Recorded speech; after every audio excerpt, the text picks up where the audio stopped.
أقصد البلدان الغربية والشرقية. تعبالك بس هنا عندنا فاسدين؟ لا عم، للإنصاف حق يقال. شوف بقية البلدان الغربية والشرقية، أقصد السياسيين، يبوك ترى مو نزيه. لا عمي هذا غلط المعلومة. انت مو عبالك بس هنا عندنا بعض الفاسدين، يبوك بس ايش قد 10%، يبوك 20%، والبقية انتاج، والبقية عمل. مو لا ما شايفين وشافوا، كانوا هناك حصر عليهم اللقمة. ناس تبيع محابس، ناس تبيع ساعات، ناس تقرأ على الحسين قاتل الفقر.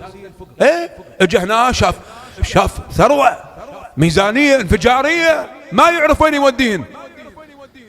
اطلب المال يا معود من بطون شبعت ثم جاعت. الفقورة شنو؟ اذا كان هم التشيع مو حال اولادنا اليوم.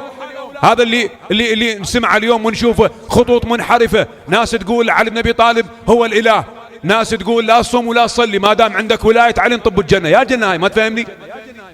هو علي بن ابي طالب يوم لا سامح الله يعني مثال هو نفسه اذا ما يصلي يحاسب. نعم، شنو هالمعادلة الحقيرة هاي؟ شنو